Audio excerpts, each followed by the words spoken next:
हंस और कछुए की कहानी।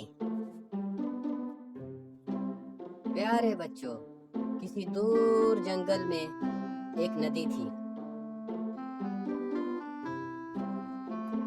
जिसमें हर किस्म के जानवर आकर नहाया करते थे और वहां से पानी पिया करते थे। और उस नदी में एक कछुआ और दो हंस भी रहा करते थे जिनकी आपस में बहुत दोस्ती थी और आपस में खूब खेला करते थे। एक दिन यूं हुआ कि गर्मी बढ़ने लगी और तालाब का पानी सूखने लगा। गर्मी बढ़ती गई और पानी सूखता गया। धीरे धीरे धीरे धीरे तालाब का पानी बहुत सूख चुका था।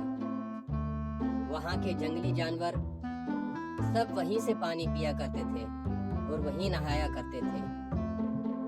एक दिन हंस ने आकर कछुए से कहा कि गर्मी के बायस यहाँ पर पानी सूख रहा है, तो चलो किसी दूर जगह पर यहाँ से 10 किलोमीटर दूर एक और नदी है, वहां पर हम आपको ले चलते हैं। कछुए ने कहा कि कैसे जाएंगे, मैं तो आहिस्ता आहिस्ता चलता हूँ। हंस ने कहा कोई घबराने की बात नहीं, हम एक डंडा लेकर आते हैं, तुम सेंटर से उसको पकड़ लेना मुंह के जरिए और हम तुम्हें उड़ाकर उस जगह पर ले जाएंगे। चुनाचा हंस वहां से डंडा ले आया। उस डंडे की मदद से हंस ने कहा अभी इसको पकड़ो और बात नहीं करनी, क्योंकि कछुआ बहुत बात करता था। तो चुनाचा कछुआ उस डंडे को पकड़ता है और हंस उसको ले उड़ते हैं। उड़ते उड़ते कछुए की ये आदत थी कि वो बोलता था। जैसे ही बोलने के लिए उसने मुंह खोला तो वो ऊपर से नीचे गिर गया।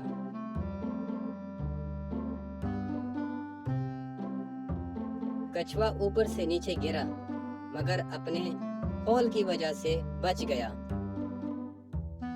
फिर हंस ने कहा कि तुम्हें कितना समझाया था कि बातें नहीं करते, लेकिन कछुआ नहीं माना।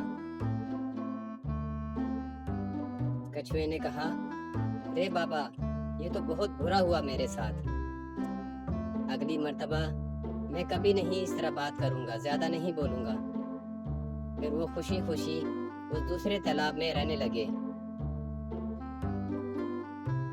बच्चों, आज की कहानी खत्म हुई।